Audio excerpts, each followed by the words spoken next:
गीताना नमो नमः। जय श्री कृष्ण चैतन्य प्रभु नित्यानंद, श्री अद्वैत गदाधर श्रीवासादि गौर भक्तवृंद। हरे कृष्णा कृष्णा कृष्णा हरे हरे, हरे राम राम राम हरे हरे। मुखं करोति वाचालं गिरिं यत्कृपातमहं वन्दे श्रीगुरो दीनतारिणं परमानन्दमाधवं। श्रीकृष्ण चैतन्य ईश्वर।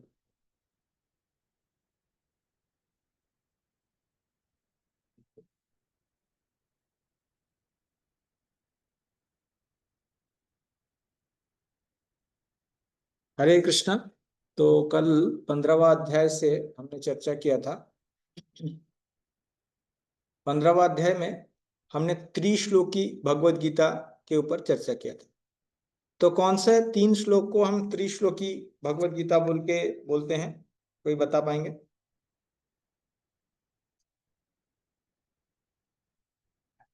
हरे कृष्णा। बोलिए ब्रो।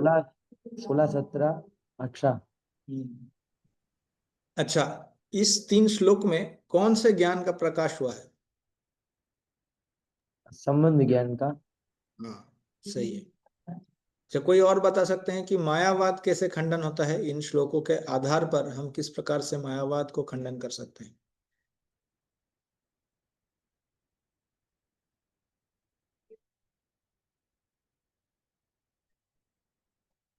कोई भी तीनों में से।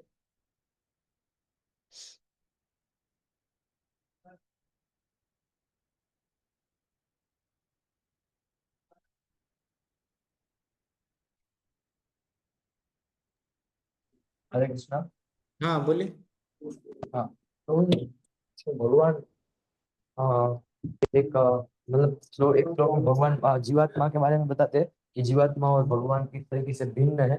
और फिर जीवात्मा के बारे में डिस्टिंक्टली बताने के बाद भगवान अपने बारे में बताते हैं कि इस त्रिलोक में जो है हम्म भगवान अपना आइडेंटिटी भी खुद मतलब कि अलग अलग उसमें करते हैं। मतलब कि डिफरेंट है ऐसा, मतलब उससे आइडेंटिटी जो है वो मर्ज नहीं हो जाता और वो इंडिविजुअलिटी रहता है, ताकि निर्भर सब भगवान पे करता है। तो भगवान इज हायर देन एक्चुअली। हमने देखा था नित्य नित्यानंद चेतना चेतना नाम वाला श्लोक भी इसके परपट बीच में आया था, तो इस तरीके से। हम्म। सही है, सही है। अगर श्लोक के आधार पर बताएंगे तो फिर ये वाला जो 17वां श्लोक है, उत्तम पुरुष तु अन्य। तो पहले कौन सा पुरुष के बारे में बताया गया है? क्षर और अक्षर द्वौ इमौ पुरुषौ लोके क्षर अक्षर एवच क्षर सर्वाणि भूतानि कूटस्थ अक्षर उच्यते। कूटस्थ वो एकत्व, वो भगवान के धाम में रहता है। एकत्व यानी भगवान के साथ एक नहीं, कूटस्थ वो भगवान के धाम में रहता है। एकता उसके उसके गुणों में और भगवान के गुणों में एकता दिखाई पड़ता है, या फिर वो आध्यात्मिक जगत में रहता है। कूटस्थो अक्षर उच्यते। तो 2 प्रकार के पुरुष हैं, एक क्षर है एक अक्षर है। ये तो 2 हो गए। अब 2 के बाद कहा क्या बताएंगे भगवान? उत्तम पुरुष तु अन्य। तू मीन्स लेकिन, और अन्य मीन्स सेपरेट। अन्य का मतलब तो आप सबको आता है। उत्तम श्रेष्ठ है पुरुष, इन दोनों को छोड़ के तू, लेकिन अन्य, ये अन्य है। परमात्मेति उदाहरत, पूरा क्लियर है। परमात्मेति उदाहरत, ये परमात्मा क्षर यानी भौतिक जगत का जीवात्मा नहीं है, और अक्षर भी नहीं है, आध्यात्मिक जगत या मुक्तात्मा भी नहीं है। इन दोनों को परे है परमात्मा। यानी जीवात्मा में और परमात्मा में हमेशा फर्क, या वो कभी भी एक नहीं हो सकते। ये इनों में फर्क बनाए रहेगा। जैसे अर्जुन बताते हैं द्वितीय अध्याय का 12वां श्लोक में कि कभी ऐसा एक समय नहीं था जब ये सारे योद्धा नहीं थे, जब आप नहीं थे या मैं नहीं था, या ऐसा कभी समय नहीं होगा जब हम तीनों नहीं रहेंगे। है कि नहीं? तो इस प्रकार से, तो यही वही उत्तम पुरुष तो अन्य, ये अन्य है, अलग है। क्षर से अलग है यानी बद्धात्मा से अलग है, अक्षर से अलग है यानी मुक्तात्मा से अलग है, और नाम क्या है? परमात्मा। और यो लोकत्रयम आविश्य, तीनों लोकों में प्रवेश करके विभर्ति अव्यय ईश्वर, वो ईश्वर भी है, अविनाशी भगवान है। पालन करता है, अविनाशी है और भगवान है। पूरा पूरा पूरा यहाँ पे क्लैरिटी मिल जाता है। ठीक है, हमने 18वां श्लोक भी कर दिया था ना, 18वां श्लोक हो गया था। यस प्रभु। ओके, ठीक है, तो 19 में चलते हैं। तो 16, 17 और 18 ये संबंध ज्ञान के बारे में था। यहाँ अभिधेय ज्ञान का चर्चा होगा और 20 में प्रयोजन ज्ञान का चर्चा होगा। यो मामेवं सम्मूढ़ो जानाति पुरुषोत्तमं स सर्वविद् भजति मां सर्वभावेन भारत। पढ़िए, ट्रांसलेशन कोई पढ़िए। जो कोई भी मुझे संशय रहित होकर पुरुषोत्तम भगवान के रूप में जानता है, वह सब कुछ जानने वाला है। अतः हे भरतपुत्र, वह व्यक्ति मेरी पूर्ण भक्ति में रत होता है। तात्पर्य। जीव तथा भगवान की स्वाभाविक स्थिति के विषय में अनेक दार्शनिक उहापोह करते हैं। इस श्लोक में भगवान स्पष्ट बताते हैं कि जो भगवान कृष्ण को परम पुरुष के रूप में जानता है, वह सारी वस्तुओं का ज्ञाता है। अपूर्ण ज्ञाता परम सत्य के विषय में केवल चिंतन करता आ जाता है, जबकि पूर्ण ज्ञाता समय का अपव्यय किए बिना सीधे कृष्ण भावनाओं में लग जाता है, अर्थात भगवान की भक्ति करने लगता है। संपूर्ण भगवत गीता में पग पग पर इस तथ्य पर बल दिया गया है। फिर भी भगवत गीता के ऐसे अनेक कट्टर भाष्यकार हैं जो परमेश्वर तथा जीव को एक ही मानते हैं। वैदिक ज्ञान श्रुति कहलाता है, जिसका अर्थ है श्रवण करके सीखना। वास्तव में वैदिक सूचना कृष्ण तथा उनके प्रतिनिधियों जैसे अधिकारियों से ग्रहण करनी चाहिए। यहाँ कृष्ण ने हर वस्तु का अंतर सुंदर ढंग से बताया है, अतः इसी स्रोत से सुनना चाहिए। लेकिन केवल शुक्रों की तरह सुनना पर्याप्त नहीं है।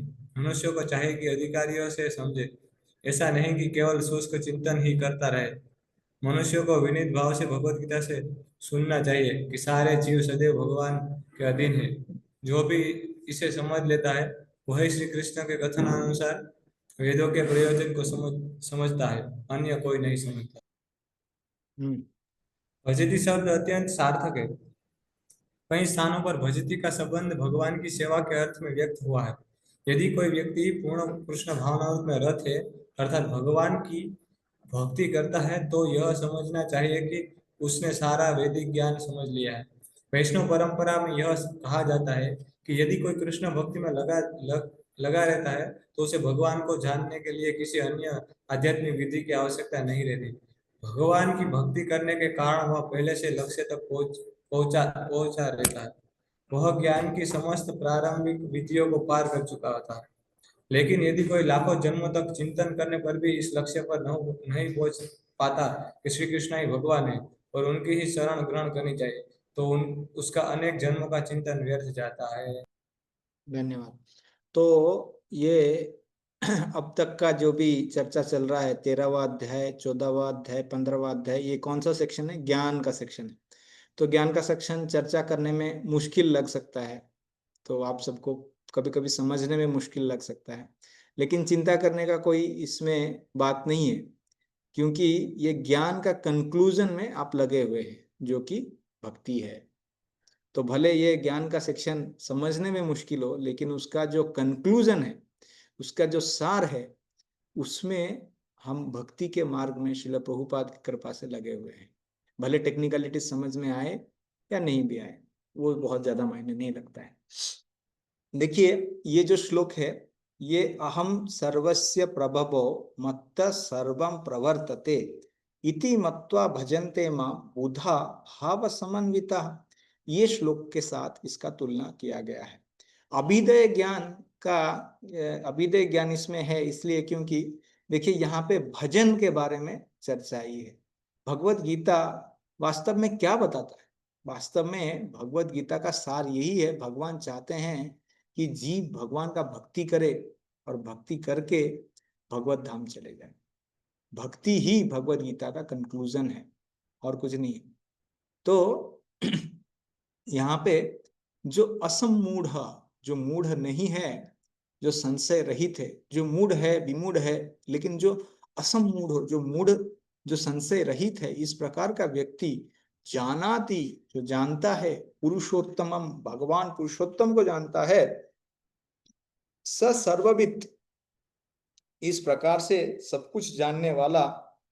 अच्छा, ये सर्वविद शब्द जो है, सब कुछ जानने वाला, अगर हम अहम सर्वस्य प्रभव के साथ तुलना करेंगे, एक बार वो श्लोक के साथ इसको तुलना करें। अहम सर्वस्य प्रभव मत्त सर्वं प्रवर्तते इति मत्वा भजन्ते मां बुधा भाव समन्विता। इसमें कौन सा शब्द सर्वविद के साथ हम तुलना कर सकते हैं? सर्वविद यानी सब कुछ जानने वाला।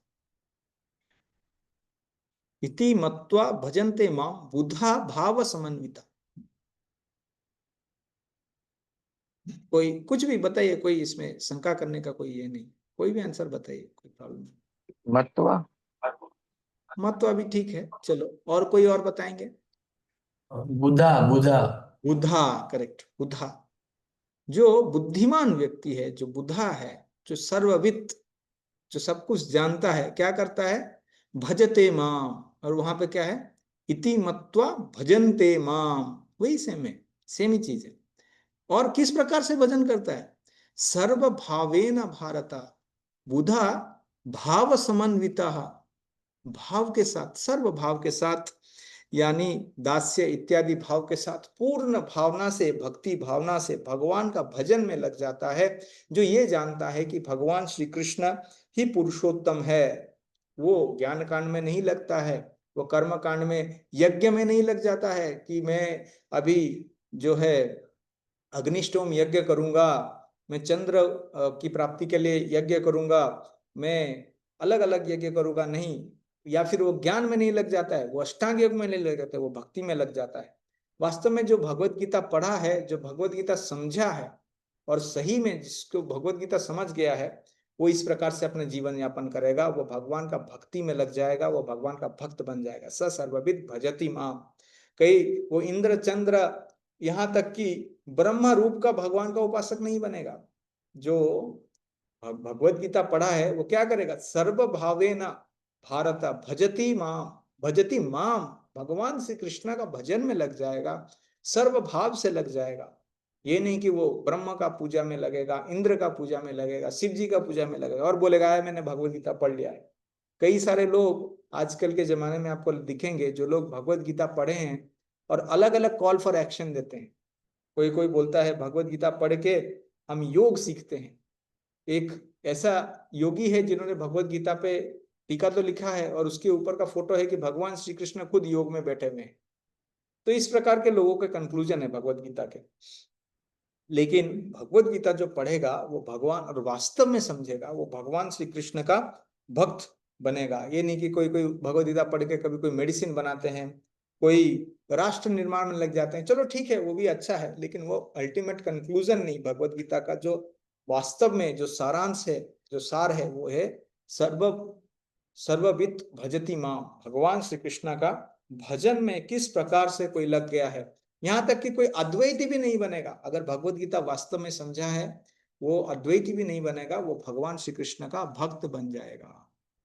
ठीक है, तो इसीलिए ये जो भजन है, ये भजति मां, इसके लिए ये हम क्या बोलते हैं इसको कि ये अभिधेय ज्ञान के बारे में बताता है, जिसमें कि भगवान की भक्ति में लग जाता है इसके लिए।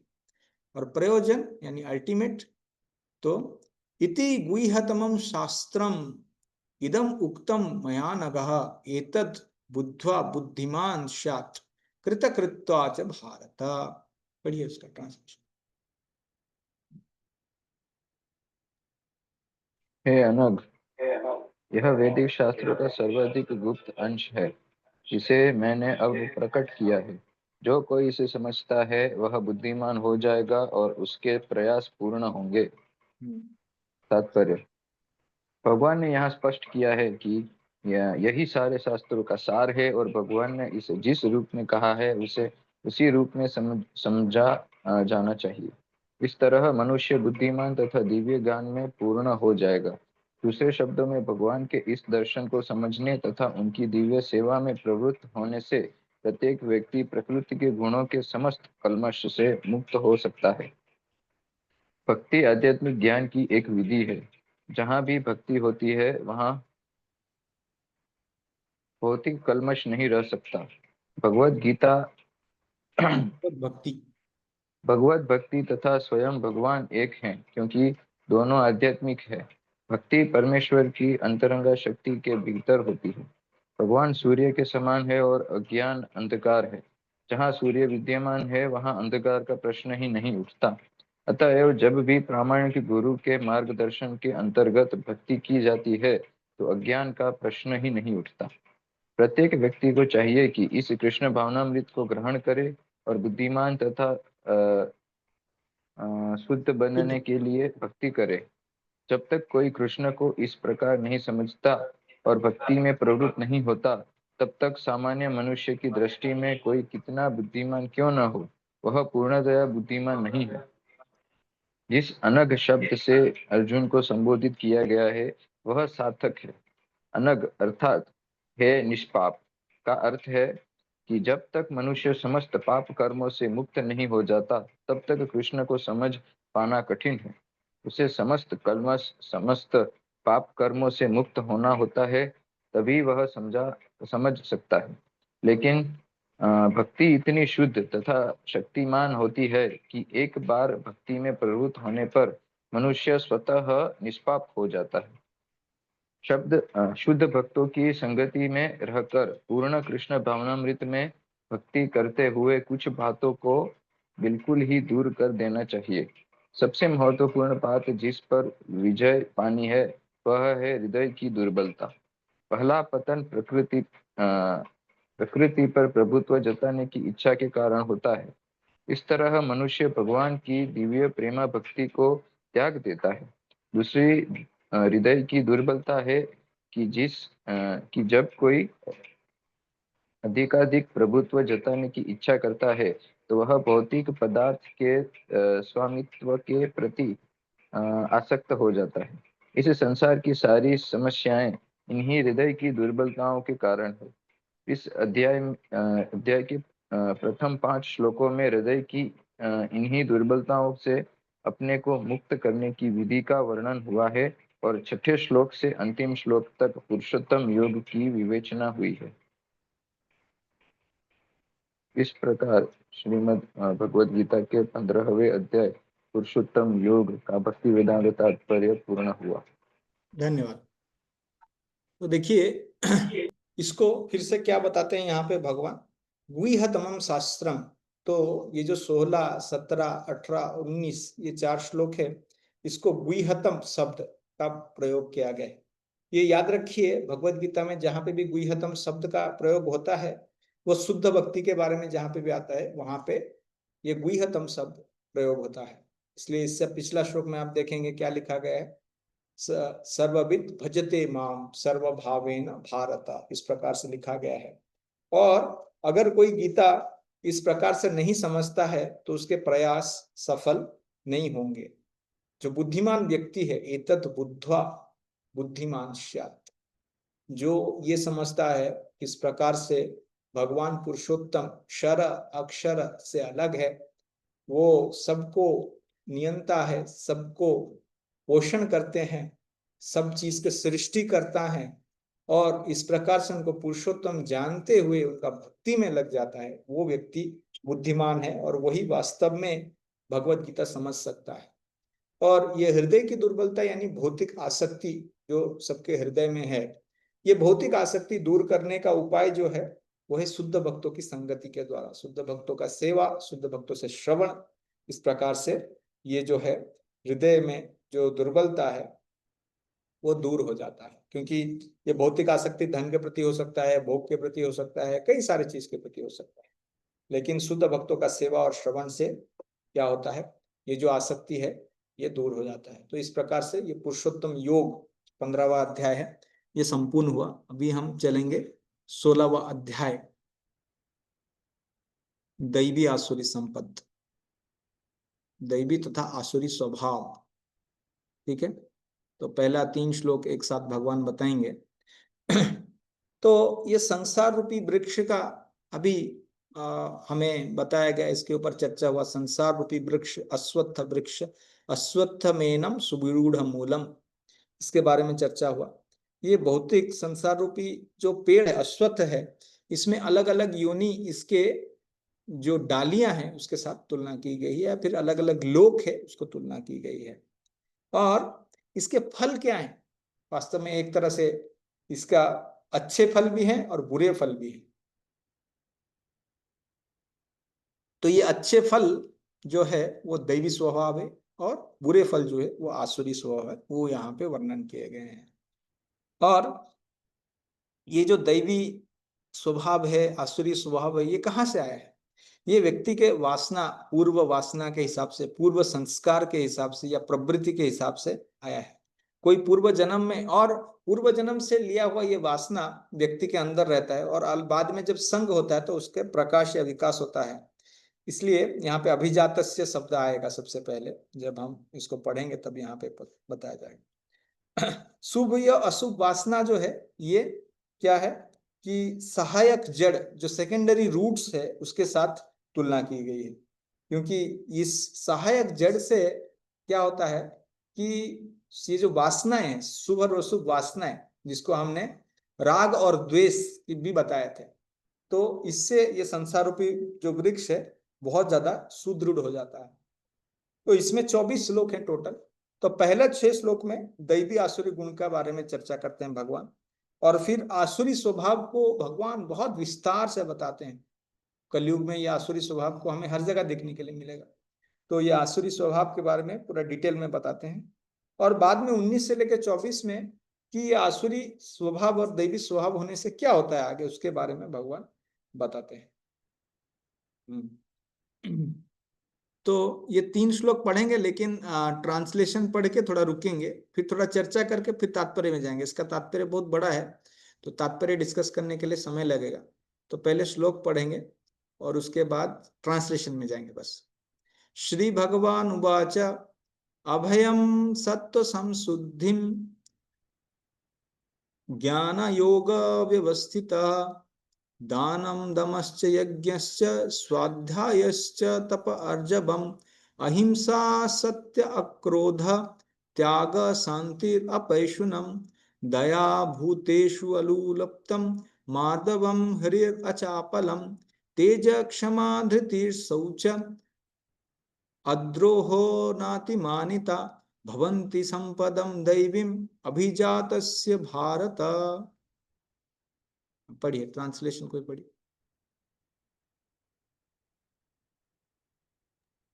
भगवान ने कहा, हे भरत पुत्र, निर्भयता, आत्मशुद्धि, आध्यात्मिक ज्ञान का अनुशीलन, दान, आत्मसंयम, यज्ञपरायणता, वेदाध्ययन, तपस्या, सरलता, अहिंसा, सत्यता, क्रोध विहीनता, त्याग, शांति, छिद्रान्वेषण में अरुचि, समस्त जीवों पर करुणा, लोभ विहीनता, भद्रता, लज्जा, संकल्प, तेज, क्षमा, धैर्य, पवित्रता, ईर्ष्या तथा सम्मान की अभिलाषा से मुक्ति, ये सारे दिव्य गुण है जो देवी प्रकृति से संपन्न देवतुल्य पुरुषों में पाए जाते हैं।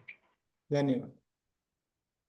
तो यहाँ पे हम देखेंगे कि 26 गुण बताए गए हैं। ये 26 गुण और वैष्णव के 26 गुण अलग हैं। जो चैतन्य चैतामृत में वैष्णवों के 26 गुण बताए गए, ये देवतुल्य 26 गुण हैं, यानी देवताओं में पाए जाते हैं, या फिर सात्विक व्यक्तियों में पाए जाते हैं। जो व्यक्ति वास्तव में सत्व गुण में जिसका जन्म हुआ है, उसमें ये मिल जाता है। इसलिए अभिजातस्य शब्द का प्रयोग किया गया है। जो पुण्य कर्म किया है पूर्व जन्म में, और उसके लिए वो दैवी गुण के साथ जन्म हुआ है, तो इसके बारे में यहाँ पे बताया कि क्या क्या गुण दिखाए जाते हैं। यहाँ पे 4 वर्ण 4 आश्रम के बारे में सारे गुण बताए, कई सारे गुण बताए। तो यहाँ पे एक चीज नोट कीजिए, पहला लाइन है अभयम सत्व संशुद्धिम ज्ञान योग व्यवस्थिति। यहाँ पे 3 गुण बताए गए हैं, अभयम, सत्व संशुद्धि और ज्ञान योग व्यवस्थिति। ये संन्यास आश्रम के बारे में है। तो 3 गुण हो गया। इसके बाद दान, दम और यज्ञ, ये 3 गुण गृहस्थ आश्रम के बारे में बताए गए। फिर यहाँ पे एक एक गुण ब्रह्मचारी और वानप्रस्थ के बारे में बताएंगे। इस प्रकार से देखिए, स्वाध्याय ये ब्रह्मचारी के लिए है और तप ये वानप्रस्थ के लिए है। तो 4 आश्रम हो गए यहाँ पे। पहला लाइन में अभयम, सत्व संशुद्धि और ज्ञान योग व्यवस्थित, संन्यास आश्रम हो गया। फिर गृहस्थाश्रम, दान दम यज्ञ गृहस्थाश्रम हो गया। स्वाध्याय ब्रह्मचार्य आश्रम और तप ये हो गया वानप्रस्थ आश्रम। देखिए, ऐसा नहीं है कि ये 3 गुण ही इस आश्रम में है। यहाँ पे मोस्ट इंपॉर्टेंट जो है, सबसे जरूरी जो चीज एक एक आश्रम, इसलिए एक एक क्वालिटीज बताया गया है। ऐसा नहीं कि ब्रह्मचारी बस स्वाध्याय है, वो तो बहुत सारे गुण हैं कि ब्रह्मचारी गुरुकुले वसंतान तो गुरु हितम आचरत दास नीचो गुरु सुदृढ़ सौदृढ़ इत्यादि है। लेकिन यहाँ पे जो मोस्ट इंपॉर्टेंट क्वालिटी यहाँ पे बताया, उसके बाद से 12 गुण वो ब्राह्मण के लिए है। आर्जवम, अहिंसा, सत्य, अक्रोध, त्याग, शांति, अपैशुनम, दया, भूतेषु, अलोलुप्त्वम, मार्दवम, हरिर, अचापलम। 12 गुण ये किसके है? ब्राह्मण के। हो गया 12 गुण। अब 3 गुण क्षत्रियो के, तेज, क्षमा, धृति, ये क्षत्रिय के गुण। फिर बाद में 2 वैश्यों के गुण, शौचम, अद्रोह, और ये नाती मानिता शूद्रों के लिए। तो 4 वर्ण 4 आश्रम संपूर्णतया इसमें कवर हो गए। क्लियर है? ठीक है, मैं स्क्रीन भी शेयर करता हूं, इसमें और एक पीपीटी भी है, उससे फायदा।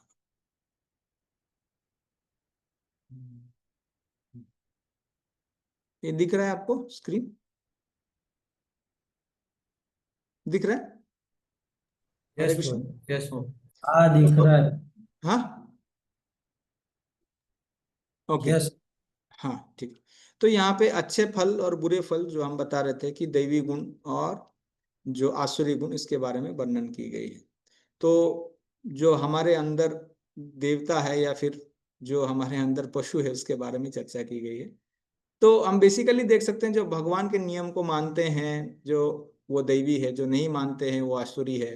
जो भगवान की सेवा करते हैं या फिर उनके भक्तों का सेवा करते हैं, जिनके अंदर कृतज्ञता है, इस प्रकार से ये बेसिक एक अंडरस्टैंडिंग है। जो सोच के कार्य करते हैं, जो गुरु साधु शास्त्र का मार्ग पर चलते हैं, इस प्रकार से ये दैवी गुण है और उसका ऑपोजिट। तो इसके बाद यहाँ पे तो ये बलदेव विद्याभूषण बताते हैं कि जो ये अश्वत्थ पेड़ के मूल के बारे में बताया था भगवान, और उसके बारे में जो जो पुण्य और पाप वासनाएं हैं, उसके बारे में सेकेंडरी रूट्स जो उसके बारे में बताया गया था। तो दैवी संपत्ति और आसुरी संपत्ति क्यों बताया गया है? क्योंकि सात्विक चीजें जो है, सात्विक गुण है, ये व्यक्ति को दैवी प्रकृति यानी ये मोक्ष के पथ पर अग्रसर करता है। लेकिन जो रजोगुण और तमोगुण में रहता है और इस प्रकार के गुण डेवलप करता है, तो आसुरी संपत्ति इससे वो निचले दर्जे पे जाता है, निचले लोकों में जाता है। तो हमने ये तो ब्रेकअप देखा था। एक मिनट, उस पे आएंगे डायरेक्ट। हाँ, अभिजातस्य, ठीक है। इसका तात्पर्य थोड़ा थोड़ा करके पढ़ेंगे, तब आपको अच्छा समझ में आएगा। ठीक है, पैराग्राफ बाय पैराग्राफ, मैं जहाँ पे बोलूंगा वहां रुकिए, नहीं तो पढ़ते रहिए। ठीक है, पढ़िए। तात्पर्य 15वें अध्याय के प्रारंभ में इस भौतिक जगत रूपी अस्वस्थ वृक्ष की व्याख्या की गई थी। उससे निकलने वाली अतिरिक्त जड़ों की तुलना जीवों के शुभ तथा अशुभ कर्मों से की गई थी। 9वें अध्याय में भी देवों तथा असुरों का वर्णन हुआ है। अब वैदिक अनुष्ठानों के अनुसार सतोयुग में किए गए सारे कार्य मुक्ति पथ में प्रगति करने के लिए शुभ माने जाते हैं और ऐसे कार्यों को देवी प्रकृति कहा जाता है। जो लोग इस देवी प्रकृति में स्थित होते हैं वे मुक्ति के पथ पर अग्रसर होते हैं। इसके विपरीत उन लोगों के लिए जो रथों तथा तमोगुण में रहकर कार्य करते हैं, मुक्ति की कोई संभावना नहीं रहती। उन्हें या तो मनुष्य की तरह इसी भौतिक जगत में रहना होता है या फिर वे पशु योनि में या इससे भी निम्न योनियों में अवतरित होते हैं। इस 16वें अध्याय में भगवान देवी प्रकृति तथा उसके गुणों एवं आसुरी प्रकृति तथा उसके गुणों का समान रूप से वर्णन करते हैं। वे इन गुणों के लाभों तथा हानियों का भी वर्णन करते हैं। दिव्य गुणों या देवी प्रवृत्तियों से युक्त उत्पन्न व्यक्ति के प्रसंग में प्रयुक्त अभिजातस्य शब्द बहुत सार गर्भित है। देवी परिवेश में संतान उत्पन्न करने को वैदिक शास्त्रों में गर्भाधान संस्कार कहा गया है। यदि माता पिता चाहते हैं कि दिव्य गुणों से युक्त संतान उत्पन्न हो तो उन्हें सामाजिक जीवन में मनुष्य के लिए बताए गए 10 नियमों का पालन करना चाहिए। भगवत गीता में हम पहले ही पढ़ चुके हैं कि अच्छी संतान प्राप्त करने के निमित्त मैथुन जीवन साक्षात कृष्ण है। मैथुन जीवन गर्हित नहीं है यदि इसका कृष्ण भावनामृत में प्रयोग किया जाए। जो लोग कृष्ण भावनामृत में हैं कम से कम उन्हें तो कुत्ते बिल्लियों की तरह संतानें उत्पन्न नहीं करनी चाहिए। उन्हें ऐसी संतानें उत्पन्न करनी चाहिए जो जन्म लेने के पश्चात कृष्ण भावना भावित हो सके। कृष्ण भावनामृत में तल्लीन माता पिता से उत्पन्न संतानों को इतना लाभ तो मिलना ही चाहिए। 1 मिनट। हाँ, तो ये अभिजातस्य यानी यहाँ पे प्रभुपाद जी गर्भाधान संस्कार के बारे में चर्चा कर रहे हैं, किस प्रकार से जो माता पिता का चेतना होता है उस प्रकार से, यानी वो आत्मा ने तो पिछले जन्म में कुछ ना कुछ कार्य या पुण्य पाप कर चुका है, लेकिन कौन से माता पिता के पास वो आकृष्ट होके आएगा वो माता पिता के चेतना पर निर्भर है। जिस तरह माता पिता का चेतना रहता है संतान उत्पत्ति के समय, उसी प्रकार का आत्मा वहां पे आके उनका माता का गर्भ में प्रवेश करके उनका पुत्र रूप या पुत्री के रूप में प्राप्त होता है। ठीक है, हाँ पढ़िए, आगे पढ़िए। वर्णाश्रम धर्म नामक सामाजिक संस्था जो समाज को सामाजिक जीवन के चार विभागों एवं काम धंधों अथवा वर्णों के 4 विभागों में विभाजित करती है, मानव समाज को जन्म के अनुसार विभाजित करने के उद्देश्य से नहीं है। ऐसा विभाजन शैक्षिक योग्यताओं के आधार पर किया जाता है। ये विभाजन समाज में शांति तथा संपन्नता बनाए रखने के लिए है। यहाँ पर जिन गुणों का उल्लेख हुआ है उन्हें दिव्य कहा गया है और वे आध्यात्मिक ज्ञान में प्रगति करने वाले व्यक्तियों के निमित्त है, जिससे वे भौतिक जगत से मुक्त हो सके। हाँ, तो कोई बोल सकता है कि ये वर्णाश्रम का जो सबसे पहला चीज जो लोगों को ऑब्जेक्शन रहता है वो ये है कि इसमें शोषण हुआ है। हाँ, वास्तव में हुआ है।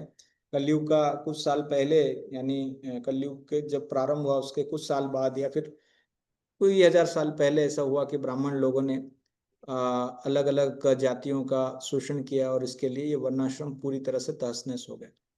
ये बात सही है, लेकिन वास्तव में वर्णाश्रम वो नहीं है कि जन्म के हिसाब से क्या वर्ण है।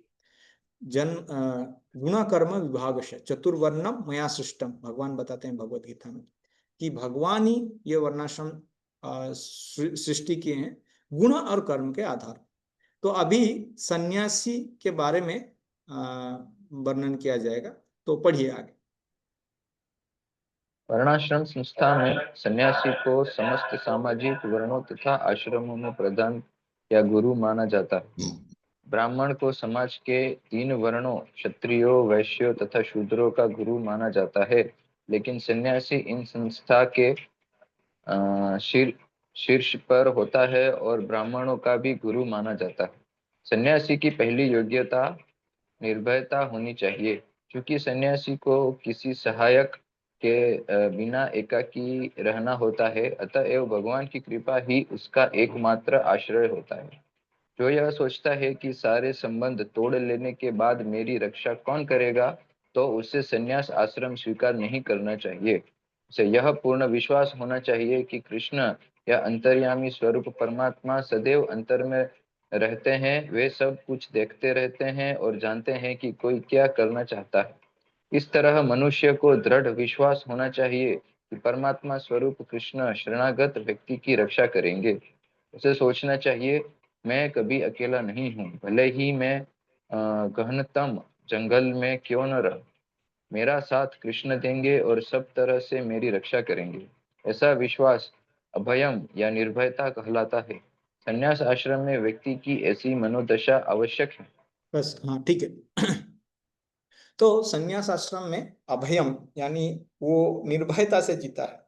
निर्भयता के साथ ऐसा इसलिए क्योंकि हम देखते हैं कि उसमें दृढ़ विश्वास होना चाहिए सन्यासी को। साधारण तो लोगों में जो वृद्ध अवस्था में बहुत भय रहता है कि मेरा देखभाल कौन करेगा, मुझे कौन मदद करेगा, कौन मेरा लाठी बनेगा। लेकिन सन्यासी को ये दृढ़ विश्वास होता है कि क्योंकि मैं भगवान का शरण लिया हूँ और भगवान के लिए मेरा सारा सेवा अर्पित कर रहा हूँ, जो पूरा संसार को खिला रहे हैं, जो पूरा संसार को पोषण कर रहे हैं, क्या वो मेरा पोषण नहीं करेंगे अगर मैं उनका सेवा करूंगा तो इस प्रकार से तो भगवान तो चींटी से लेकर हाथी तक सबको भोजन प्रदान करते हैं, सबका पोषण करते हैं, सबका रक्षण करते हैं। तो क्या वो मेरा रक्षण नहीं करेंगे? और पहले के जमाने वैदिक समय में सन्यासी कहाँ पे रहते थे? जंगल में रहते थे, है कि नहीं? तो अभयम का और कुछ है तो हम जस्ट 1 मिनट देख लेते हैं।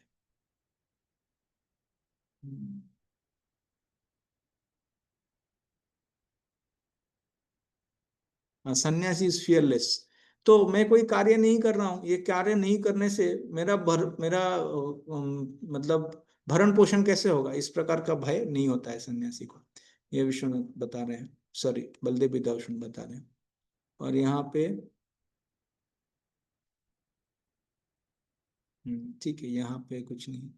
पीपीटी में थोड़ा एक बार देख लेते हैं। हम्म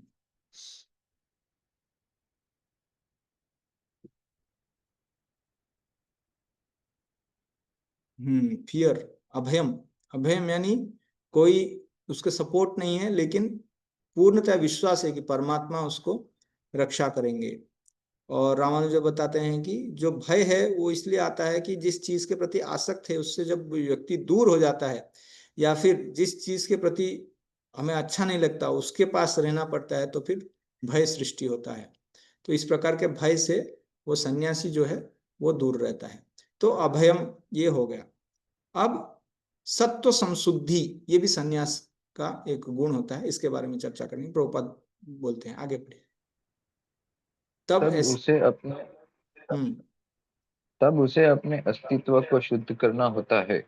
संन्यास आश्रम में पालन किए जाने के लिए अनेक विधि विधान है।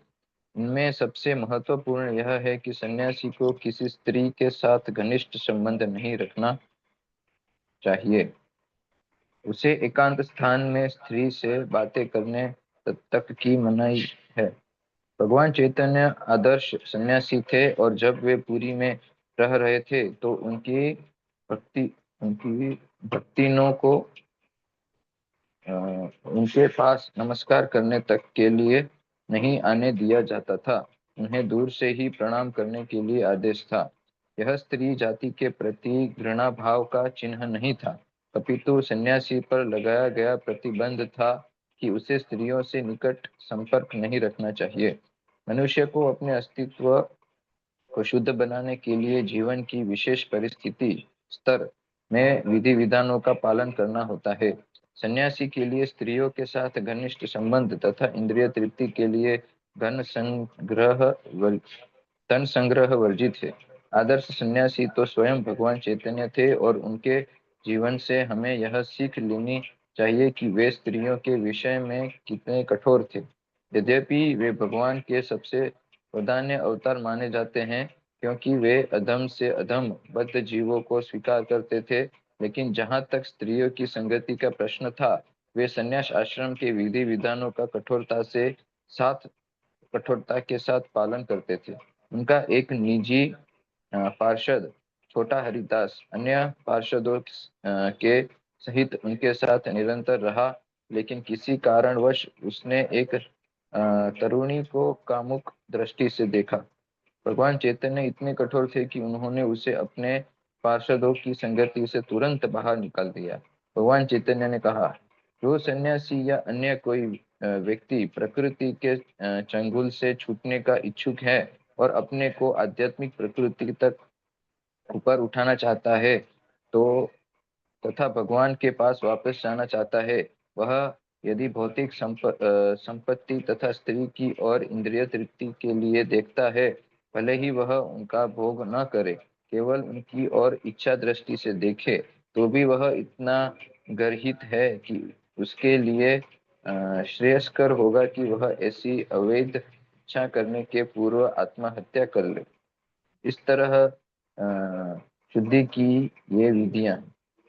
तो वास्तव में जो अलग अलग आश्रम है उसमें से संन्यास आश्रम के लिए सत्व संशुद्धि, तो शुद्धि के लिए अलग अलग नियम है, जिस प्रकार से 3 बार स्नान करना इत्यादि। लेकिन सबसे जरूरी जो यहाँ पे प्रभुपाद जी ने बताया वो है कि स्त्रियों के साथ घनिष्ठ संबंध बनाए रखने का नहीं, कभी नहीं रखना चाहिए। शायद वो गुरु हो या फिर उनको दीक्षा देना पड़े, लेकिन फिर भी एक पुत्री का भाव रहता है जिससे कि वो उनको मार्गदर्शन दे।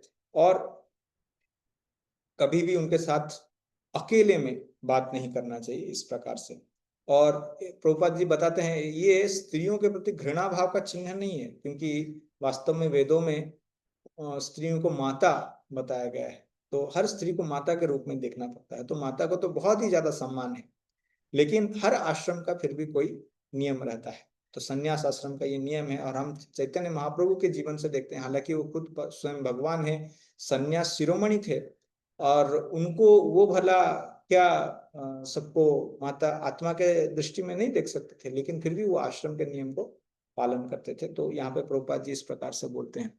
तो हर आश्रम में इस प्रकार से नियम आएंगे, तो कोशिश रहना चाहिए, सन्यासी हो ब्रह्मचारी हो, ये नियम को पालन करके चले। ठीक है, अभी 2 गुण हो गया, अभी तीसरा गुण, अगला गुण है, पढ़िए। अगला गुण है ज्ञान योग व्यवस्थिति, ज्ञान के अनुशीलन में संलग्न रहना। सन्यासी का जीवन गृहस्थों तथा उन सबों को जो आध्यात्मिक उन्नति के वास्तविक जीवन को भूल चुके हैं ज्ञान वितरित करने के लिए होता है। सन्यासी से आशा की जाती है कि वह अपनी जीविका के लिए द्वार द्वार भिक्षाटन करे, लेकिन इसका अर्थ यह नहीं है कि वह भिक्षुक है। विनयशीलता भी आध्यात्मिकता में स्थित मनुष्य की एक योग्यता है। सन्यासी मात्र विनयशीलता वश द्वार द्वार जाता है, भिक्षाटन के उद्देश्य से नहीं जाता, अपितु गृहस्थों को दर्शन देने तथा उनमें कृष्ण भावना मृत जगाने के लिए जाता है। यह सन्यासी का कर्तव्य है। यदि वह वास्तव में उन्नत है और उसे गुरु का आदेश प्राप्त है, तो उसे तर्क तथा ज्ञान द्वारा कृष्ण भावनामृत का उपदेश करना चाहिए। और यदि वह इतना उन्नत नहीं है तो उसे संन्यास आश्रम ग्रहण नहीं करना चाहिए। लेकिन यदि किसी ने पर्याप्त ज्ञान के बिना ही संन्यास आश्रम स्वीकार कर लिया है, तो उसे ज्ञान अनुशीलन के लिए प्रामाणिक गुरु से श्रवण में रत होना चाहिए। सन्यासी को निर्भीक होना चाहिए, उसे सत्व संशुद्धि तथा ज्ञान योग में स्थित होना चाहिए। धन्यवाद। तो ज्ञान योग व्यवस्थित, संन्यास आश्रम में वास्तविक सन्यासी क्या करते हैं कि वो घर से घर घूमते रहते हैं, लेकिन किस लिए घूमते हैं? वो ज्ञान बांटने के लिए घूमते रहते हैं। ऐसा नहीं कि वो वहां पे कोई पैसा कलेक्शन के लिए इस प्रकार से घूम रहे। शायद वो गृहस्थों से मिले, उनको आध्यात्मिक ज्ञान दे, उस ज्ञान से वो लोग प्रेरित होकर कुछ सेवा करना चाहिए, और सेवा के रूप में वो कोई धन इत्यादि मंदिर के लिए दान दे, वो हो सकता है। लेकिन आजकल खाली ऐसा नहीं कि गौड़ीय वैष्णव सन्यासी है, कई सारे धर्मों में सन्यासी आ गए हैं, अलग अलग धर्म विधर्म इस प्रकार से। और वो लोग तो बस इस प्रकार से धन इकट्ठा करने में लगे हुए हैं। और कभी कभी ऐसा लोग सोचते हैं कि जो व्यक्ति धनी है और संन्यास आश्रम है वो महान है, लेकिन ऐसा नहीं है। वास्तविक सन्यासी जो है वो सब गृहस्थों को जो भौतिक जगत में है उनको कृष्ण भावना भावित बनाने के लिए उनको ज्ञान बांटते रहते हैं। तो ज्ञान योग व्यवस्थिति, ये 3 हो गया संन्यास आश्रम के लिए। अब 3 आएगा गृहस्थों के लिए। अब पढ़िए। अगला गुण दान है। दान गृहस्थों के लिए है। गृहस्थों को चाहिए कि वे निष्कपटता से जीवन यापन करना सीखें और कमाई का 50% विश्व भर में कृष्ण भावनामृत के प्रचार में खर्च करें।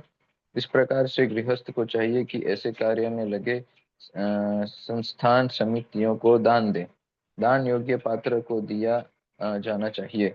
जैसा आगे वर्णन किया जाएगा, दान भी कई तरह का होता है, यथा सतोगुण, रजोगुण तथा तमोगुण में दिया गया दान। सतोगुण में दिए जाने वाले दान की संस्तुति शास्त्रों ने की है, लेकिन रजो तथा तमोगुण में दिए गए दान की संस्तुति नहीं है, क्योंकि यह धन का अपव्यय मात्र है। संसार भर में कृष्ण भावनामृत के प्रसार हेतु ही दान दिया जाना चाहिए। ऐसा दान सत्वगुणी होता है। धन्यवाद। तो देखिए, हर आश्रम के लिए जो नियम बताए गए हैं कितने उच्च हैं, और कलयुग में हम देखते हैं कि छिद्र है। हम सब जो प्रयास कर रहे हैं नियम पालन करने में, उसमें कितना छिद्र है। तो इसीलिए एक दूसरे का दोष देखने में आजकल कितना मुश्किल है ना, किसी को मिलना। कोई गृहस्थ जो 50% दान दे रहे हो, और वो भी कैसे निष्कपट भाव से जीवन यापन करने वाला, वैसा कोई धार्मिक तरीके से जो धन अर्जन कर रहा है और अपना धन से 50% दान में दे रहा है, तो ये वास्तविक दान का स्टैंडर्ड है। तो इसलिए हमें एक दूसरे से गृहस्थ वानप्रस्थ का, या फिर ब्रह्मचारी गृहस्थ का, या फिर गृहस्थ सन्यासी का, एक दूसरे का फॉल्ट फाइंडिंग नहीं करना चाहिए। आगे अपैशुनम करके इस प्रकार से गुण भी आएगा, तो हर जगह पे हमें छिद्र दिखेंगे। इसलिए अपने अपने धर्म को कोशिश करना चाहिए अच्छे से हम पालन करें। तो दान इस प्रकार से देना चाहिए कि कुछ तो चुभे लोगों को, इस प्रकार से। और दान भी अलग अलग गुणों में होता है, सत्वगुण, रजोगुण, तमोगुण। कभी कभी दिखाता है कि पॉलिटिशियन जब इलेक्शन आता है तब जो मदिरा रहता है उसका दान देते हैं, ये तो तमोगुणी दान हो गया, लेकिन उसका बहुत वाहवाही होता है कि नहीं।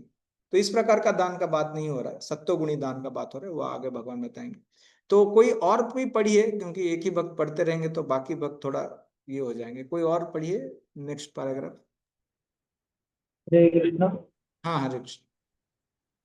यहाँ तक ब्रह्म आत्मसंयम का प्रश्न है, यह धार्मिक समाज के अन्य आश्रमों के ही लिए नहीं है, अपितु गृहस्थ के लिए विशेष रूप से है।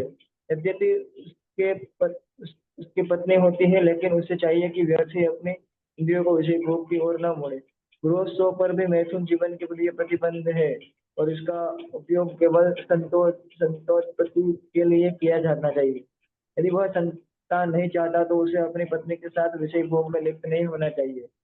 आधुनिक समाज मैथुन जीवन का भोग करने के लिए निरोध विधियों का या अन्य घृणित विधियों का उपयोग करता है, जिससे संतान का उत्तरदायित्व न उठाना पड़े। यह दिव्य गुण नहीं अपितु आश्चर्य गुण है। यदि कोई व्यक्ति चाहे वह गृह से ही क्यों न हो, आध्यात्मिक जीवन में प्रगति करना चाहता है, तो उसे अपने नैतिक जीवन में संयम रखना होगा, और उसे ऐसी संतान नहीं उत्पन्न करनी चाहिए जो कृष्ण की सेवा में काम न आए। यदि वह ऐसी संतान उत्पन्न करता है तो कृष्ण भावना भावित हो सके जो कृष्ण भावना भावित हो सके तो वह सैकड़ों संतानें उत्पन्न कर सकता है, लेकिन ऐसी क्षमता के बिना किसी को इंद्रिय सुख के लिए काम भोग में लिप्त नहीं होना चाहिए।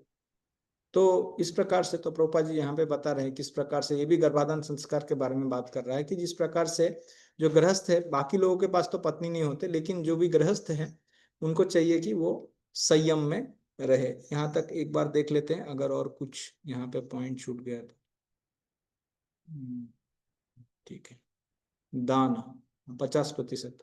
हाँ, तो विश्वनाथ चक्रवर्ती ठाकुर बोलते हैं कि इस प्रकार से खाद्य इत्यादि अन्य पदार्थ दूसरों के सेवा में देना को दान बताते हैं। या फिर रामानुजा बोलते हैं कि अपना जो धन, जो कि सही मायने में किसी ने धन उपार्जित किया है, उसको सही व्यक्ति को दान करना, ये दान बताया गया है। और एक मिनट, हाँ।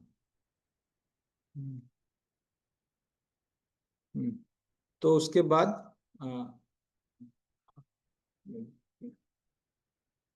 ठीक है, आगे पढ़ते हैं, फिर यज्ञ आएगा। कोई और अभी यज्ञ के बारे में पढ़िए।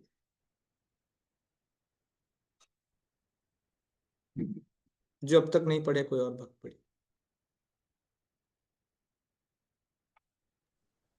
गृहस्थों को यज्ञ भी करना चाहिए, क्योंकि यज्ञ के लिए पर्याप्त धन चाहिए। ब्रह्मचर्य, वानप्रस्थ तथा संन्यास आश्रम वालों के पास धन नहीं होता, वे तो भिक्षाटन करके जीवित रहते हैं अतः भिन्न प्रकार के यज्ञ गृहस्थों के दायित्व है। उन्हें चाहिए कि वैदिक साहित्य द्वारा आदिष्ट अग्निहोत्र यज्ञ करें, लेकिन आजकल ऐसे यज्ञ अत्यंत खर्चीले हैं और हर किसी गृहस्थ के लिए इन्हें संपन्न होना कठिन है। इस युग के लिए संस्तुत सर्वश्रेष्ठ यज्ञ है संकीर्तन यज्ञ। ये संकीर्तन यज्ञ हरे हरे कृष्ण कृष्ण कृष्ण कृष्ण कृष्ण हरे हरे हरे राम हरे राम राम हरे हरे का जब सर्वोत्तम और सबसे कम खर्च वाला यज्ञ है और प्रत्येक व्यक्ति इसे करके लाभ उठा सकता है। अतएव दान, इंद्रिय संयम तथा यज्ञ करना, ये तीन बातें गृहस्थ के लिए। ठीक है, तो यज्ञ के बारे में चर्चा हो रहा है। तो यज्ञ पहले जमाने में जिस प्रकार से यज्ञ किए जाते थे, जैसे अग्निष्टोम यज्ञ इत्यादि, लेकिन आजकल इस प्रकार के यज्ञ करना बहुत मुश्किल है। तो फिर जो भी यज्ञ हैं, जैसे संकीर्तन यज्ञ, कोई गृहस्थ है तो उनको प्रचार में जो भक्त लगे हुए हैं उनको मदद करना चाहिए मंदिर में जिस प्रकार से, या फिर प्रसाद वितरण में मदद करना चाहिए जिस प्रकार से ये संकीर्तन हो सके। बहुत ही सरल है। तो यज्ञ संकीर्तन प्राय यजंती ही सुमेधसा, तो संकीर्तन यज्ञ के लिए मदद करना चाहिए। अभी ब्रह्मचारी के बारे में आएगा, कोई ये पैराग्राफ को पढ़ सकते हैं कोई दूसरे भक्त।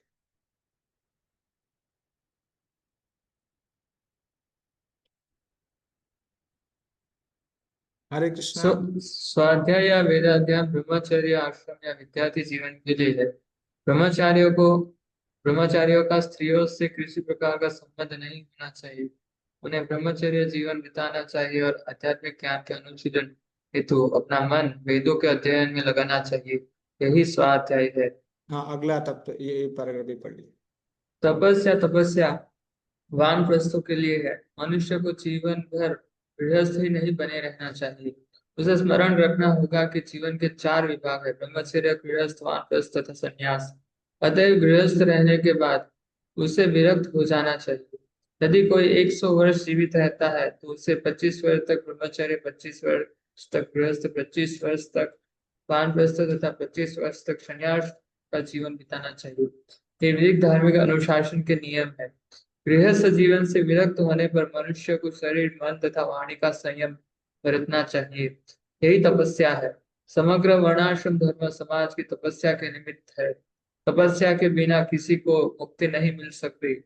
इस सिद्धांत की संस्तुति न तो वैदिक साहित्य में की गई है, न भगवद गीता में की जीवन में तपस्या की आवश्यकता नहीं है। और कोई कल्पनात्मक चिंतन करता रहे तो सब कुछ ठीक हो जाएगा। ऐसे सिद्धांत तो उन दिखावटी अध्यात्मवादियों द्वारा बनाए जाते हैं जो अधिक से अधिक अनुयायी बनाना चाहते हैं। यदि प्रतिबंध हो, विधि विधान हो तो लोग इस प्रकार आकर्षित न हो। अतएव जो लोग धर्म के नाम पर अनुयायी चाहते हैं वे केवल दिखावा करते हैं। वे अपने विद्यार्थियों के जीवन पर कोई प्रतिबंध नहीं लगाते और न ही अपने जीवन पर। लेकिन वेदों में ऐसी विधि को स्वीकृति प्रदान नहीं की गई। धन्यवाद। तो ये एक वानप्रस्थ के लिए और एक ब्रह्मचारी के लिए कि स्वाध्याय बहुत जरूरी है। स्वाध्याय यानी शिल प्रभुपाद जी के पुस्तक, और वो भी हो गए तो बाद में जैसे श्रीमद् भागवतम हो गया, भगवत गीता, चैतन्य चैतामृत, महाभारत, और उसके बाद गोस्वामियों के पुस्तक है या फिर आचार्यों के टीका है। इस प्रकार से कोई पढ़ता रहे तो जीवन भर विद्यार्थी बना रहे। तो हमें कोशिश करना चाहिए कि स्वाध्याय हम करें। और शिल प्रभुपाद ने इतने सारे पुस्तक लिखे, सारे पुस्तक को एक बार पढ़ने का प्रयास करें। और तपस्या, ये तपस्या वानप्रस्थों के लिए, ऐसा नहीं कि जो गृहस्थ है वो जीवन भर गृहस्थ जीवन में रहेगा। आगे उसको सोचना है अपने जीवन में कि आगे जाके किस प्रकार से भगवान की सेवा में 24 घंटा लगा रहे।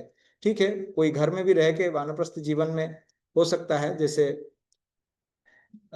मंदिर में आके सेवा करना, प्रचार करना, विग्रहों का सेवा करना, इसमें अधिक से अधिक समय बिताना। ये नहीं कि फिर धन उपार्जन में लगा है या फिर पोता पोती को संभालने में लगा हुआ है, इस प्रकार से नहीं। तो अभी ब्राह्मणों के बारे में बताया जाएगा। ठीक है, पढ़िए।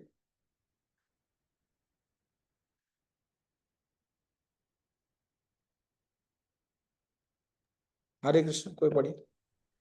जहाँ तक ब्राह्मणों की सरलता आर्जवम का संबंध है, इसका पालन न केवल किसी एक आश्रम में किया जाना चाहिए, अपितु चारों आश्रमों के प्रत्येक सदस्य को करना चाहिए, चाहे वह ब्रह्मचर्य, गृहस्थ, वानप्रस्थ अथवा संन्यास आश्रम में है। मनुष्य को अत्यंत सरल तथा सीधा होना चाहिए। अहिंसा का अर्थ है किसी जीव के प्रगतिशील जीवन को न रोकना। किसी को यह नहीं सोचना चाहिए कि चूंकि शरीर के वध किए जाने के बाद भी आत्मा स्फुलिंग नहीं मरता, इसलिए इंद्रिय तृप्ति के लिए पशुवध करने में कोई हानि नहीं है। प्रचुर अन्न, फल तथा दुग्ध की पूर्ति होते हुए भी आजकल लोगों में पशुओं का मांस खाने की लत पड़ी हुई है, लेकिन पशुओं के वध की कोई आवश्यकता नहीं है। यह आदेश हर एक के लिए है। जब कोई विकल्प न रहे तभी पशुवध किया जाए, लेकिन इसकी यज्ञ में बलि की जाए। जो भी हो, जब मानवता के लिए प्रचुर भोजन हो तो जो लोग आध्यात्मिक साक्षात्कार में प्रगति करने के इच्छुक हैं उन्हें पशु हिंसा नहीं करनी चाहिए। वास्तविक अहिंसा का अर्थ है कि किसी के प्रगतिशील जीवन को रोका न जाए। पशु भी अपने विकास काल में एक पशु योनि से दूसरी पशु योनि में देहांतरण करके प्रगति करते हैं। यदि किसी विशेष पशु का वध कर दिया जाता है तो उसकी प्रगति रुक जाती है। यदि कोई पशु किसी शरीर में बहुत दिनों से या वर्षों से रह रहा है तो उसे असमय ही मार दिया जाए तो उसे पुनः इसी जीवन में वापस आकर शेष दिन पूरे करने के बाद ही दूसरी योनि में जाना पड़ता है। अतः है वो अपने स्वार्थ की तुष्टि के लिए किसी की प्रगति को नहीं रोकना चाहिए। यही अहिंसा है। हाँ देखिए, तो अहिंसा वास्तव में क्या है? किसी यहाँ पे ब्राह्मणों का सरलता, आर्जवम यानी सरलता है। इस प्रकार से प्रत्येक सदस्य करना चाहिए कि ब्रह्मचारी, गृहस्थ अथवा संन्यास आश्रम में मनुष्य को अत्यंत सरल तथा सीधा होना चाहिए। और अहिंसा यानी दूसरों को कष्ट नहीं पहुंचाना। उसमें पशुवध के बारे में प्रभुपाद जी ने बहुत विस्तार से चर्चा किया है, लेकिन अहिंसा यानी दूसरों को हानि नहीं पहुंचाने का भाव, इसको अहिंसा बोल सकते हैं। सत्यम, कोई और पढ़ी? सत्यम का अर्थ है कि मनुष्य को अपने स्वार्थ के लिए सत्य को तोड़ना मरोड़ना नहीं चाहिए। वैदिक साहित्य में कुछ अंश अत्यंत कठिन है, लेकिन उनका अर्थ किसी प्रामाणिक गुरु से जानना चाहिए। वेदों को समझने की यही विधि। श्रुति का अर्थ है किसी अधिकारी से सुनना। मनुष्य को चाहिए कि अपने स्वार्थ के लिए कोई विवेचना न गढ़े। भगवद गीता की अनेक टीकाएं हैं जिसमें मूल पाठ की गलत व्याख्या की गई है। शब्द का वास्तविक भावार्थ प्रस्तुत किया जाना चाहिए और इसे प्रामाणिक गुरु से ही सीखना चाहिए। सही, धन्यवाद। देखिए, ये सत्यम यानी शास्त्रों में वर्णित जो तथ्य है उसी प्रकार से उसे प्रकट करना चाहिए। केवल मतलब कई बार केवल भाषण देने के लिए या कथा करने के लिए कुछ भी नहीं बोलना चाहिए। जो भी हम बता रहे हैं, वर्णन कर रहे हैं, वो शास्त्र आधारित होना चाहिए। प्रभुपाद ने जो लिखा है, आचार्य ने जो लिखा है, उसके ऊपर आधारित होना चाहिए। तो उसको सत्यम कहा जाता है। ठीक है। अक्रोध? अक्रोध का अर्थ है क्रोध को रोकना। यदि कोई शुद्ध बनावे तो भी सहिष्णु बने रहना चाहिए, क्योंकि एक बार क्रोध करने पर सारा शरीर दूषित हो जाता है। क्रोध रजोगुण तथा काम से उत्पन्न होता है। अतएव जो योगी है उसे क्रोध पर नियंत्रण रखना चाहिए। अपेशुन अपेशुनम का अर्थ है कि दूसरे के दोष न निकाले और व्यर्थ ही उन्हें सही न करे। निसंदेह चोर को चोर कहना छिद्रावेशन नहीं है, लेकिन निष्कपट व्यक्ति को चोर कहना उस व्यक्ति के लिए परम अपराध होगा जो आध्यात्मिक जीवन में प्रगति करना चाहता है। ही का अर्थ है कि मनुष्य अत्यंत लज्जाशील हो और कोई गर्हित कार्य न करे। अचापलम या संकल्प का अर्थ है कि मनुष्य किसी प्रयास से विचलित या उदास न हो। किसी प्रयास में भले ही असफलता क्यों न मिले, किंतु मनुष्य को उसके लिए खिन्न नहीं होना चाहिए। उसे धैर्य तथा संकल्प के साथ प्रगति करनी। धन्यवाद। तो अक्रोध यानी क्रोध को रोकना। कोई उसे गुस्सा दिलाए तो भी सहिष्णु बना रहे, क्योंकि एक बार क्रोध होने पर पूरा शरीर में दूषित हो जाता है, इस प्रकार से। और अपैशुनम यानी फॉल्ट फाइंडिंग नहीं होनी। दूसरों का दोषी अदोषदर्शी होता है वैष्णव, या भक्त अदोषदर्शी होता है। किसी का दोष देखें तो फिर उसको डायरेक्टली करेक्शन नहीं करके उनके जो शिक्षा गुरु हैं या फिर उनके मार्गदर्शक हैं उनको जाके बता सकते हैं, अगर उनके बारे में कोई हृदय में ऐसा हो कि वो आगे बढ़े भक्ति में। अन्यथा जो हमारे इसमें नहीं है, क्योंकि दोष तो हर जगह दिखेंगे, सबका दोष निकालते बैठेंगे तो फिर हमारा दोष हमें नहीं दिखेगा। लेकिन अगर प्रॉपरली किसी का दोष को एड्रेस करना चाहते हैं तो फिर उनके सीनियर को जाके बता सकते हैं। हरि का अर्थ है मनुष्य को अत्यंत लज्जाशील होना चाहिए कि कोई गलत कार्य ना करे। कोई गलत कार्य करने से पहले हमेशा जो ब्राह्मण है वो लज्जाशील होता है, तो कभी भी ऐसा कार्य नहीं करेगा। अचल पलम यानी उसका मन में कभी बहुत उत्साही और कभी निरुत्साही इस प्रकार से नहीं होता है, तो स्टेडी रहता है। नहीं आज 64 माला कर कोई भी माला नहीं, इस प्रकार से नहीं होना चाहिए। तब बहुत उत्साही और फिर निरुत्साही इस प्रकार से। ठीक है, आगे अभी ये क्षत्रियो के बारे में आ गया, क्षत्रियो के बारे में पढ़िए। यहाँ पर प्रयुक्त तेजस शब्द क्षत्रियो के निमित्त है। क्षत्रियो को अत्यंत बलशाली होना चाहिए जिससे वे निर्बलों की रक्षा कर सके। उन्हें अहिंसक होने का दिखावा नहीं करना चाहिए। यदि हिंसा की आवश्यकता पड़े तो हिंसा दिखानी चाहिए, लेकिन जो व्यक्ति अपने शत्रु का दमन कर सकता है उसे चाहिए कि कुछ विशेष परिस्थितियों में क्षमा कर दे। वह छोटे अपराधों के लिए क्षमा दान कर सकता है। हाँ, तो एक मिनट, तो यहाँ पे क्या तेजस और क्षमा ये दोनों का बारे में प्रभुपाद जी बताते हैं। तो तेजस यानी क्षत्रियों के अंदर शत्रु को दमन करने का शक्ति होता है, बलशाली होते हैं। ऐसा नहीं कि पूरा दुबला पतला है और शत्रु आया तो भाग गए, या फिर कहीं दूर बैठे हैं और वहीं से मिसाइल मार रहे हैं शत्रु के ऊपर, इस प्रकार नहीं होता था। पिछला युगों में जो क्षत्रिय रहते हैं वो वीर रहते थे और पूरा युद्ध भूमि में जाके वो युद्ध करते थे, मृत्यु को भी नहीं डरते थे। लेकिन इस प्रकार का शक्ति होने के बाद अगर कोई क्षुद्र जीव उनके प्रति कुछ अपराध कर दे तो फिर उसको अननेसेसरली उसके ऊपर हिंसा नहीं करते थे, उसको माफ कर देते थे, क्षमा करते थे। क्योंकि साधारण तो देखा जाता है कि जिसके पास शक्ति नहीं होता है वो क्षमाशील हो सकता है, लेकिन जिसके पास शक्ति है, बल है और वो क्षमाशील है तो कितना महान होगा। तो इस प्रकार से यस, आगे पढ़िए।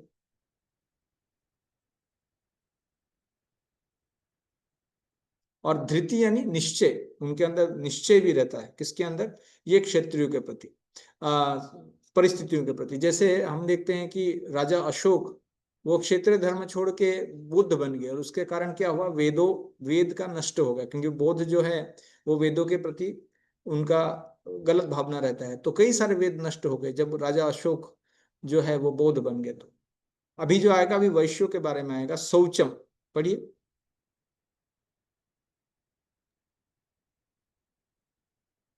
हरे कृष्णा। शौचम का अर्थ है पवित्रता, जो न केवल मन तथा शरीर की हो अपितु व्यवहार में भी हो। यह विशेष रूप से वणिक वर्ग के लिए है। उन्हें चाहिए कि वे काला बाजारी न करे, नातिमानिता अर्थात सम्मान की आशा न करना शूद्रो अर्थात श्रमिक वर्ग के लिए है, जिन्हें वैदिक आदेशों के अनुसार चारों वर्णों में सबसे निम्न माना जाता है। उन्हें वृथा सम्मान या प्रतिष्ठा से फूलना नहीं चाहिए, बल्कि अपनी मर्यादा में बने रहना चाहिए। शूद्रों का कर्तव्य है कि सामाजिक व्यवस्था बनाए रखने के लिए वे उच्च वर्णों का सम्मान करें। यहाँ पर वर्णित 2600 गुण दिव्य है। वर्णाश्रम धर्म के अनुसार इनका आचरण होना चाहिए। सारांश यह है कि भले ही भौतिक परिस्थितियां शोचनीय हो, यदि सभी वर्णों के लोग इन गुणों का अभ्यास करें तो वे क्रमशः आध्यात्मिक अनुभूति के सर्वोच्च पद तक पहुंच सकते हैं। धन्यवाद। तो शौचम यानी जो वणिक समाज के हैं, जो वैश्य हैं, उन्हें उन्हें तो कुछ प्रॉफिट के लिए वैसे अलाउड है कि वो बिजनेस करे या फिर वाणिज्य करे और उससे कुछ धन कमाए, और इस प्रकार का धन को मंदिर का निर्माण में या भक्तों वैष्णव का सेवा में, अर्च विग्रह का सेवा में इस प्रकार से लगाएं, वो अलाउड है। लेकिन कालाबाजारी नहीं करना चाहिए। जैसे देखा जाता है आजकल शेयर मार्केट में कि हजारों करोड़ के कालाबाजारी चल गया और एकदम स्कैम हो गया, इस प्रकार से नहीं होना चाहिए, ये गलत है। और एक यहाँ पे रह गया शौचम और अद्रोह।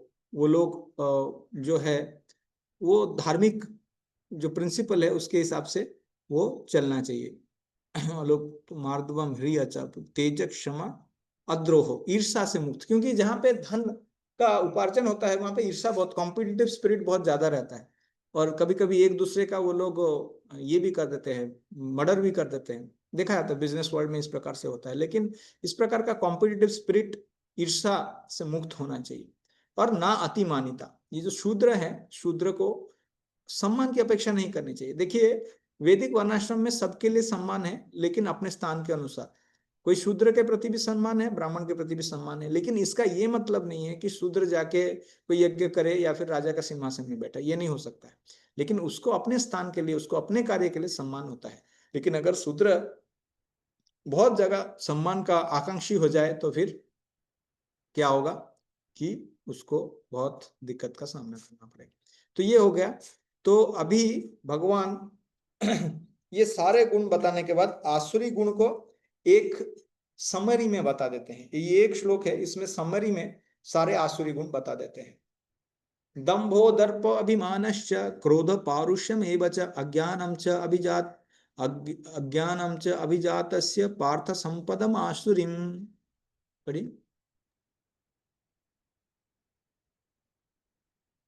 हे पुत्र, दम्भ, दर्प, अभिमान, क्रोध, कठोरता तथा अज्ञान ये आसुरी स्वभाव वालों के गुण है।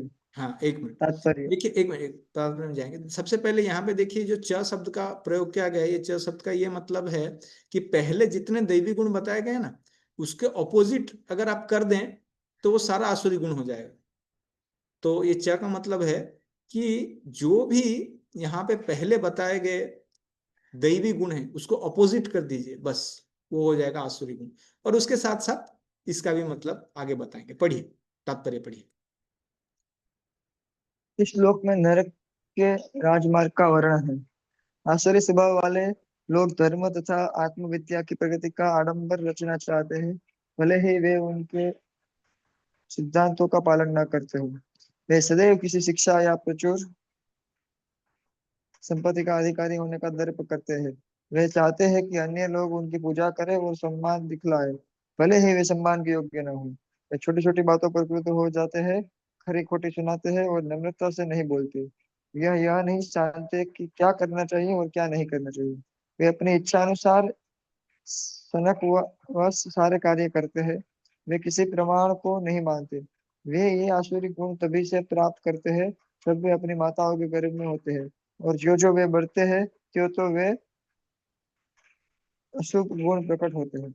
धन्यवाद।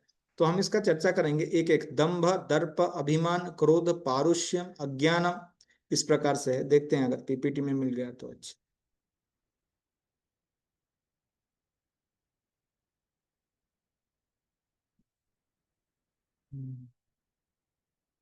तो बहुत डिटेल्स में जा सकते थे, लेकिन फिर हमें समय का बहुत ही ये हो जाएगा इसके लिए। देखिए, यहाँ पे दंभ के बारे में बताया गया है। जो शो करना चाहते हैं, कोई छोटा सा चीज कर दिया और फिर उसको क्या करते हैं, दिखावा करना चाहता है कि अरे हमने इतना धर्म, हम इतने धार्मिक व्यक्ति हैं, हमने ऐसा किया, हमने वैसा किया, इस प्रकार से उसको दंभ बोलते हैं। छोटा सा चीज किया और दिखावा बहुत बड़ा, कि हम बहुत दिखावा करते हैं। ये सारे जब हम चर्चा कर लेंगे उसके बाद प्रभुपाद के तात्पर्य के लाइंस के साथ हम इसको मैपिंग करेंगे। आप सबको उस टाइम पे हम पूछेंगे कि इसका मतलब क्या है, इसका मतलब क्या है, तो ध्यान से सुनिए। तो जो दिखावा करते हैं, हालांकि इतने वो आध्यात्मिक रूप से प्रगत ना हो, उसको दंभ बोलते हैं। और दर्प यानी उनके अंदर बहुत सारा गर्व रहता है, धन के लिए हो सके, अरे मैं बहुत धनी परिवार में जन्म हुआ, अरे मैं गौड़ सारस्वत परिवार में जन्म हुआ, अरे मैं तो नंबूद्री ब्राह्मण हूँ, इस प्रकार से। या फिर मैं हार्वर्ड से पढ़ाई किया, मैं प्रिंसटन से पढ़ाई किया, इस प्रकार से ये होना, इसको क्या बोलते हैं कि ये दर्प है। और रामानुज बताते हैं कि जो विषय वस्तु है, आनंद प्राप्त करना किससे, कि विषय वस्तु का होने से उनका प्राप्त करना, और क्या सही है क्या नहीं है, इस दोनों के बीच में फर्क नहीं कर पाना, इसको भी वो बताते हैं। अभिमान, हमने दंभ देखा, दंभ यानी अपने आप को बड़ा दिखाना या धार्मिक दिखाना, छोटे से कार्य करके जितना नहीं है उससे ज्यादा बताना। और दर्प यानी गर्व, गर्वित माने अपने आप को गर्वित अनुभव करना, जन्म, ऐश्वर्य, शुद्ध श्री, इसके ऊपर आधारित। और अभिमान, अभिमान यानी दूसरों से बहुत ज्यादा सम्मान की अपेक्षा रखना, कि दूसरे मुझे पूजा करे, हालांकि उतने पूजनीय नहीं है, लेकिन अपने आप को पूजा की अपेक्षा रखना, दूसरों से सम्मान की अपेक्षा रखना। या फिर विश्वनाथ चक्रवर्ती ठाकुर बोलते हैं पुत्र परिवार इत्यादि से आसक्ति रखना। रामानुज बताते हैं कि अपने आप को जितना चाहिए उससे अधिक मान लेना, इसको भी अभिमान बोलते हैं। क्रोध, क्रोध मतलब यहाँ पे क्रोध तो सबको मालूम है, इसके बारे में बताने को कोई जरूरत नहीं, क्रोध तो है। पारुष्य यानी कटु वचन बोल दूसरों के सामने, या फिर रामानुजाचार्य बताते हैं कि साधुओं को दुख पहुंचाना, कुछ कटु वचन बोल के साधुओं को दुख पहुंचाना, यहाँ पे इसको क्रूएल्टी भी बोलते हैं विश्वनाथ चक्रवर्ती ठाकुर। अज्ञान, अज्ञान सबको मालूम है, क्या सही है क्या नहीं है इसके बारे में पता रहना, या फिर अपने हिसाब से कोई कार्य करना, शास्त्रों को नहीं मानना, इस हिसाब से है। और हमने जो बताया था च यानी बलदेव विद्याभूषण बताते हैं कि सारे जो गुण बताए गए उसके ऑपोजिट जो है वो क्या हो जाएगा, आसुरी गुण हो जाएगा। तो किसमें ये गुण दिखाई पड़ते हैं, तो विश्वनाथ चक्रवर्ती ठाकुर बोलते हैं जो एक इस प्रकार राजसिक और तामसिक गुणों से उस स्थान से जन्मा है, इस प्रकार के स्थान वहां पे ये गुण दिखाई पड़ते हैं। ठीक है, तो अब हम थोड़ा सा तात्पर्य में जाके फिर आगे बढ़ेंगे। ठीक है, एक एक लाइन में। आसुरी स्वभाव वाले लोग धर्म तथा आत्मविद्या का प्रगति का आडंबर रचना चाहते हैं, भले ही उन सिद्धांतों का पालन ना करें। कौन सा है? दंभो दर्पो अभिमान, इसमें कौन सा है ये? क्रोध पारुष्य में बचा, कौन बताएंगे, कोई बताइए क्या होगा ये? दम। हाँ, दम्भ, करेक्ट। वह सदैव किसी शिक्षा या प्रचुर संपत्ति का अधिकारी होने का दर्प, ये तो बता दिया प्रोपा जी ने। वो चाहते हैं कि अन्य लोग उनकी पूजा करें और सम्मान दिखलाएं, भले ही वो सम्मान का योग्य ना हो। तो कौन है वो? अभिमान। अभिमान, करेक्ट। वे छोटी छोटी बातों पर क्रुद्ध हो जाते हैं, ये तो समझ गए, क्रुद्ध। खरी खोटी सुनाते हैं और नम्रता नहीं बोलते, नम्रता से नहीं बोलते। क्या है नम्रता से नहीं बोलते, खरी खोटी सुनाते? कठोरता। क्या? कठोरता। हाँ, नहीं नहीं, यहाँ पे श्लोक में कौन सा शब्द है?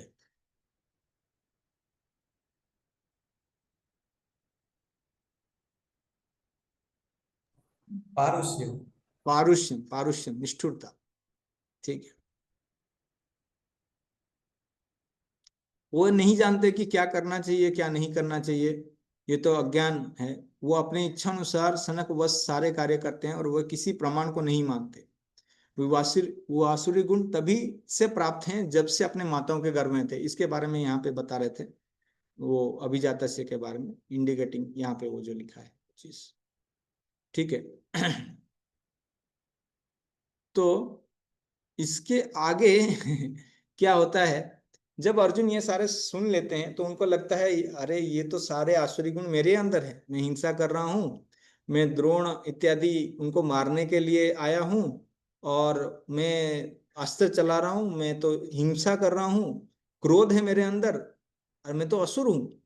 तो भगवान बोलते हैं नहीं नहीं, आप असुर नहीं हो, इसके लिए ये श्लोक बोलते हैं दैवी संपद विमोक्षाय। और ये भी बताते हैं कि दैवी संपद जिसका है वो कहाँ पे जाएगा, और जिसमें आसुरी संपद है वो कहाँ जाएगा।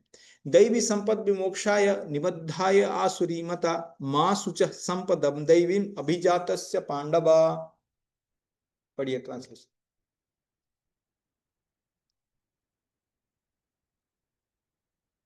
पढ़िए कोई उसका ट्रांसलेशन पढ़िए।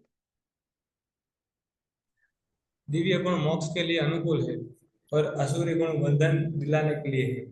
हे पांडुपुत्र, तुम चिंता मत करो, क्योंकि तुम देवी गुणों से युक्त होकर जन्मे हो। तात्पर्य: भगवान कृष्ण अर्जुन को यह कहकर प्रोत्साहित करते हैं कि वह आसुरी गुणों के साथ नहीं जन्मा है। युद्ध में उसका सम्मिलित होना आसुरी नहीं है, क्योंकि वह उसके गुण दोषों पर विचार कर रहा था। वह यह विचार कर रहा था कि भीष्म तथा द्रोण जैसे प्रतिष्ठित महापुरुषों का वध किए जाए या नहीं। अतः वह न तो क्रोध के वशीभूत होकर कार्य कर रहा था, न झूठी प्रतिष्ठा या निष्ठुरता के अधीन होकर। अतः वह आसुरी स्वभाव का नहीं था। क्षत्रिय के लिए शत्रु पर बाण बरसाना दिव्य माना जाता है, और ऐसे कर्तव्य से विमुख होना आसुरी है। अतएव अर्जुन के लिए शोक संताप करने का कोई कारण न था। जो कोई भी जीवन के विभिन्न आश्रमों के विधानों का पालन करता है वह दिव्य पद पर स्थित होता है। तो अर्जुन क्या सोच रहे थे कि मैं अभी बाण प्रयोग करने जा रहा हूं, मैं क्रोध दिखा रहा हूं, तो ये आसुरी है, लेकिन वास्तव में ये सब किस लिए कर रहे थे? वो भगवान का प्रसन्नता के लिए कर रहे थे। वो भगवान का प्रसन्नता के लिए अपना क्षत्रिय धर्म का पालन कर रहे थे, इसलिए वो शुद्ध भक्ति हो जाता है। वो क्षत्रिय धर्म नहीं होता, क्योंकि वो भगवान का प्रसन्नता के लिए। इसीलिए तो पहले तो भगवान बताते हैं जो दैवी संपत्ति है, जो दैवी गुण है, उससे मोक्ष का द्वार खुल जाता है, वो मोक्ष के लिए अनुकूल है। और जो आसुरी गुण जिसके अंदर है या आसुरी संपत्ति जिसके अंदर है, वो बंधन का कारण बन जाता है। ये भौतिक जगत में रह जाता है, या कि मनुष्य जन्म लेता है, या फिर निम्न योनियों में चला जाता है, इस प्रकार से। लेकिन मां शुचः, हे अर्जुन तुम चिंता मत करो, तुम्हारे अंदर जो संपद है वो दैवी है, और तुम्हारे साथ ही जन्म हुए हैं। अभी जातोसी पांडव, तुम जन्म से ही दैवी संपत्ति लेके आए हो, इसलिए तुम चिंता का तुम्हारे लिए कोई विषय नहीं है। ठीक है, तो आगे का हम नेक्स्ट क्लास में देखेंगे। तो इसमें अराउंड 24 श्लोक है। तो इसके बाद एक श्लोक होके द्वाभीत 6 से लेके या 7 से लेके 16 तक फिर से भगवान डिटेल में बताएंगे आसुरी संपत्ति के बारे में, और फिर कैसे इसे निकलना चाहिए, इस प्रकार से चर्चा हो। किसी का कोई एक प्रश्न है? नहीं तो फिर हम आज कक्षा को यहीं पे विराम देते हैं।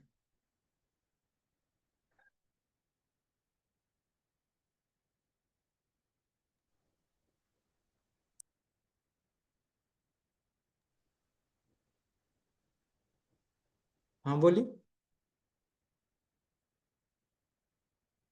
ठीक है, तो यहीं पे एंड करते हैं। नेक्स्ट क्लास दासवत पुत्र को हम मंडे को रख सकते हैं फिर। यस यस प्रभु। ठीक है, मंडे को करेंगे फिर ना। ओके, हरे कृष्ण। शिव प्रभुपाद की जय, श्रीमद् भगवद गीता की जय, और भक्तबिंदु की जय।